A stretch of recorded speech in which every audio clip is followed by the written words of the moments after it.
Hello, this is a quick review of Mark Miklos's game Savannah, published by GMT Games 11 years ago. That was in 2005.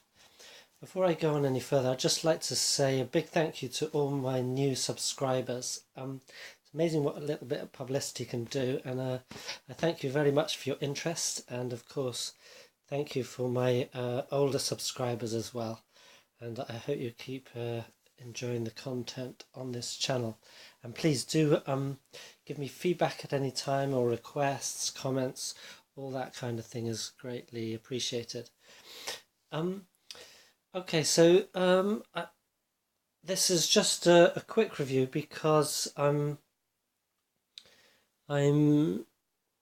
played this game twice, and essentially it's a very interesting game. I acquired it to try and look into the series The Battles of the American Revolution. This is volume 4, so it's a series of games on those battles, and I didn't really know much more about what I was acquiring, except that it's a bit of an odd one out in the series, but that also makes it an interesting game. So I'm going to just sort of quickly mention the series rules as I know them through this game, and then talk about this game on its own. I feel this quick review is quite justified because I don't know what that green thing is down in the corner there. Sorry about that, I'll try and adjust that. Okay, I think a quick review such as this will be somewhat justified in that on the website Board Game Geek, there's a kind of like an unboxing, a look at the components, and a bit of discussion about this game and the series by Gilbert Collins. So I'll publish this as kind of like a companion piece to that, so a complement to it. So I won't be going into all the sort of components and stuff like that here. You can check them out in that game. So so what's happening here is you can see the Savannah itself, this game, has 2-part turn track. This here is a victory track. So you mark victory points. You can win the game by basically winning on by destroying the enemy army, or you will win it depending on victory points. This one's quite interesting because you have the British versus the Americans and the French, and the Americans or the French could win an individual victory depending on their own victory points. On this side, and I think this is common to all these games, you have a morale track. So the units start the armies start up here, British, American and French. As they move down, they come into gradually degrading morale strengths until they reach 0, which the army morale has an effect on unit morale at certain points in the game. Oops, sorry, I'm having trouble with my stand here. But yes, back to the turn track. So there's 2 parts to it in this game. Essentially there's a strategic game track, and then there's what's called the tactical game turn track. Now there's also 2 games within this game, or 2 scenarios if you will. One is called the campaign game, and that starts turn 1 on the strategic game turn track. There are 15 turns there. Each turn represents maybe a day or 3 days. It's variable depending on its position.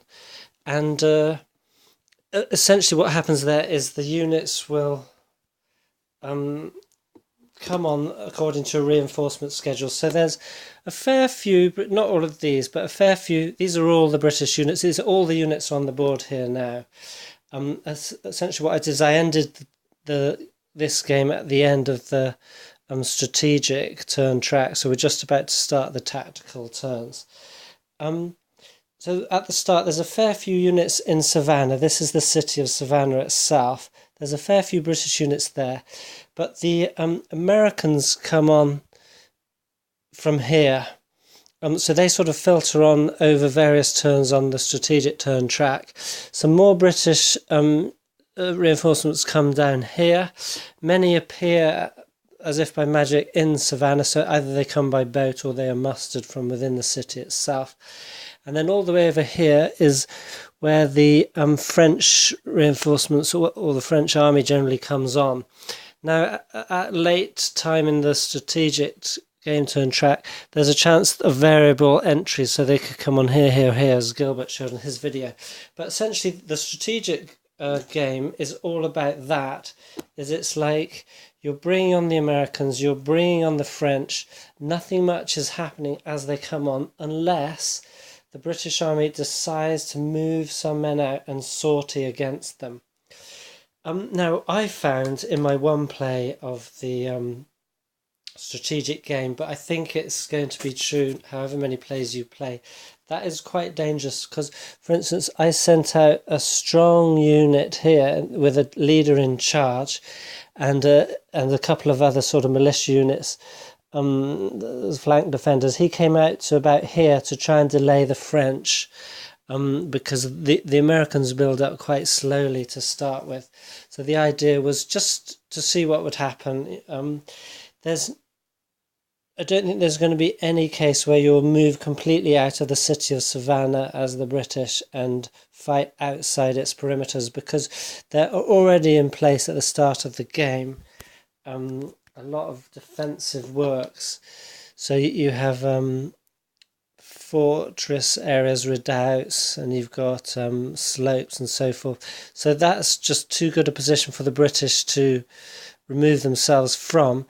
But like I said, you might sort it out. So essentially, that the strategic game is about that movement inwards, and then printed on the map are some defensive siege works.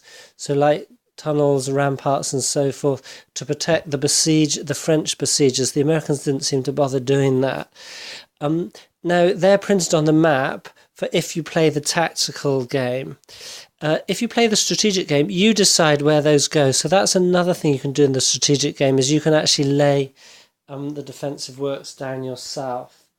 I didn't really bother with that because I knew I wasn't going to complete this game all the way through to the tactical portion. So I just sort of filed them into the historical dispositions. But you could put your defensive works here, here, here, wherever you like, or even further back if you want. There's not much point in that because artillery have maximum 3 hex range in the main. So you need to be quite close to do that. Then the other thing, so it's all about the strategic game is all about the movement of the two armies as they come in and the potential for delaying them. Now there's something else which can cause delays, that in strategic game in many turns you roll for weather. So you can have weather ranging from sort of reasonable weather all the way down to a hurricane. That didn't happen for me because it's kind of like if you roll a 0 on the 1d10 and then a 0 again, but you could have, ranging up from that, you could have squalls and heavy storms and so forth. They're all going to delay movement. So if you play what they call a historical game, you go straight to the tactical game turn track, and the game starts out dispositioned more or less like this. The British are in place, the Americans are here, the French are here, and the siege starts. So there'll be like bombardment back and forth, and then sallies forth from the besiegers to attempt to breach the works. And that can last 16, 25, what's that, 10 turns. Each of those turns representing an hour. And that, as I understand it, is the normal way this series of games plays out. Each game turn is an hour long, and you work on this, it's basically a tactical game. So I don't know about the game scale, if this scale is different from other games in the series, but I suspect not. I don't know. I shouldn't say that because I didn't talk about that because I don't really know. But so that's this is what you have. This kind of like tactical, and it's a sort of broad brush tactical sweep. So you have whole battalions represented in, or regiments represented in the counters, and whole batteries represented by a gun counter and so forth, and then leader counters. I don't, a bit disjointed, but yeah. So yes, So that would be the tactical game. I'll go into that a bit more, which is kind of like the game series rules. But back to Savannah game, this game itself. So you've got the possible delays from the British sorting, possible delays from weather. Then the other very interesting thing is the cards. So I think there's 55 cards in this game, but during the strategic game turn, each side, so it's not so it's the Allied side or the British side, they draw a card on certain turns. Essentially, they every time they play the strategic game, they will have 10 cards drawn by the time you get to the tactical portion of the game. By some card play, there's a chance to get one or two more cards. I haven't found that yet because, like I said, there's 55 cards. You only draw 10 each normally, so there's a lot of cards you're never going to see in any one game. And that is going to make it really lovely because you get, so much extra flavour off the cards. So you can have things like some extra units can come on. For instance, in my game, the British are able to deploy some Creek Indians as allies somewhere in the woods. Great for interdicting the attackers. Some reinforcements can be delayed or not turn up at all. So both sides lost 3 units due to things happening on the rivers on their way to the game. That was by card play. So a lot can happen through the cards to change the game. I suppose if someone has terrible luck and someone else has really good luck, it might imbalance it drastically when you get to the tactical game. But then this is you're simulating history, so you play with what you've got. You can't say, "Oh, I didn't win because the cards went against me." You say, "Okay, there's no way historically because of this, that, and that happened that we were going to win. However, how well did we lose?" kind of thing. That's my take on it. But so that's the strategic game. It goes very fast. Each turn takes 5, maybe 10 minutes at most because there's not a lot of units moving, and there's hardly any fighting, or there might be no fighting. So you're just essentially checking the weather, moving your guys, and there's not really many options to take for the movement because the French have to come down the road. They've got some very slow cannons to move down. You're not going to go wandering off into the forests, which will hamper you, because you want to get here by turn 15, because then you immediately crack on to the tactical game turns. So you can actually start the tactical game turn earlier if you like, as the Allied, the French or the American side. But after strategic game turn 15, it immediately goes to it. So you have to get a move on, get your guys in close, build some fortifications for your guns, and then start blasting away. And then you move to the tactical game. So there's movement, there's weather going on, and then there's all the cards that add a lot of flavour. Now, so it's going to make it a very different beast from, as I understand, the other games of the systems, which are basically all about the tactical. You have this kind of situation, but spread out, I guess, over this whole kind of area, not all condensed in a siege around a small area like this. Because I've got stacks like 4 or 5 units high there. They could be spread out throughout the whole map to make it very kind of mobile or classic battle of that era. We don't have that here. We have a siege. So I've spoken about the strategic game, the tactical game. Then, so this is my one and only game of the series. So it was a very static display of the way the series plays as a tactical game. However, that didn't put me off. I actually felt I could see just from the play of that what an exciting system it could be, because you have simple rules, not simple phases, not many phases in a sequence of play. You have like an initiative phase, reinforcement phase, movement phase, rally phase, defensive artillery fire phase, close combat phase, and then victory, determination, move, turn marker phase. So the artillery only fire on defensive fire. Normally there's only close combat. Some units actually have rifles, so they can have ranged fire before that. Otherwise you're just rallying, moving, and bringing on your reinforcements. Like I said, the rules are very simple, but there's a lot I found baked into the units I won't go into huge detail because I expect someone else has done a nice detailed video of the series itself, but you can see here, is that in focus? I don't know, it might go out. So he's got +1, that's his morale state, which is also kind of like a combat bonus. 6 is the kind of like the combat value, and 3 is the movement value. So they're all like that. They have a reduced side as well. And so each unit is rated on its counter from sort of -2 to +2 with 0 in there. Then you've got leaders that can modify that, but then there's a lot on the tables. So there's a lot of combat dice roll modifiers, and that's not a bad thing because it means that a lot has been modelled through the tables and through what's on the counters rather than being embedded in the rules. So nice simple rules, very quick playing game. But then you have extra things like you have a tactical matrix, so you have tactical chits. I didn't bother playing with them because as a solo player it doesn't really make sense, but you have 1, 2, 3, 4, 5, 6, 7, 8 possibilities on each side, and that creates a modification to the close combat table. Then there's also other things like little sweet things you can do, like if you have units adjacent, they can do I think it's called a feint. So you can sort of draw off, so it's not like a soak-off attack, but it does make your main attack easier. So there's some little wrinkles in the game like that don't add a lot of rules, but it give you a lot. It give you more sort of to do and to think about, and to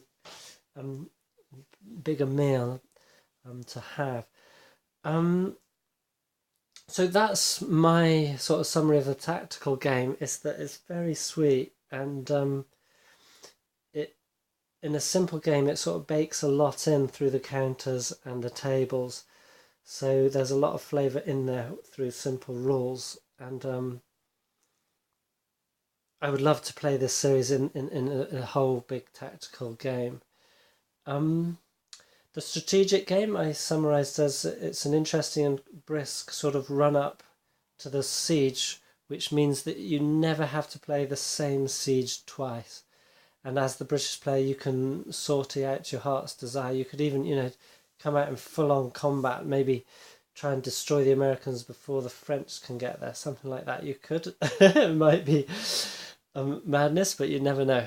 But I think this game is the tactical bit is well modelled that you can't sort of try crazy improbable things and on a lucky roll get it, because it's not going to happen. But you might try some bold things like that, and they're, I don't know, I'm just speculating now. So the strategic game makes an interesting quick run up to the main game, which I would say is the tactical game, which despite it being a sort of fairly static affair, it showed me this system off well, and I think other players of the system might like the problems that this siege situation presents. Plus, don't forget, if you play just the tactical game, you do start with some cards, and some of the cards only have effects in tactical game turns, some have effects in both. So there will also be in this game, in your tactical game, although you might have a stat defense, you've got cards to play, so you've got that kind of decision. Do I, plot down this explosion in the enemy, Cassian's card at this point, etc. So, it would give you, for players of the series, it would give you a different battle on the series, and by no means a boring one. So I think that's all I can say about the game at the moment. I'll just say, yes, I found that the player aids and the game notes were very helpful. For example, like expanded sequence of play on the series rules, the reinforcement schedule on the Savannah rules. The only thing that did strike me is it says, okay, for the campaign gains, start with a reinforcement schedule. So I started bringing on my guys turn 1, turn 2 like that. And it was only when I had got halfway through that I noticed some have at start deployment. So these I feel should have been up there. Just, a small thing like that, so nitpicking. Another thing which I'd like to mention about this game is, look, these counters are not clipped. It's amazing. They're nice chunky counters, and they do have a tiny bit of sprue, tiny bit of fluff, but such a little amount that it doesn't make a matter. I felt I didn't need to clip these counters at all, so that was really nice. And that's it. I can't say any more. Okay, so yeah, that's I recommend this game. Although I am letting it go because I feel, you know, that I've sort of played it and without having another player to play against, um, any sort of regular speed. A rare situation like this, unless you're aficionados of the system, isn't going to get played that much. Whereas the sort of broader battles probably might get played more. So I'd definitely like to get one of the broader battles of this system. And I'm really happy to have tried Mark Miklos's take on a siege battle, which is essentially that he looked at the build up and put in some interesting events and weather considerations to affect that part of the siege. Yeah, so that's it. If I'll leave it up to you to see what you think. If you've got the game, write some of your comments down here. And if you're thinking about the game, I hope this helps.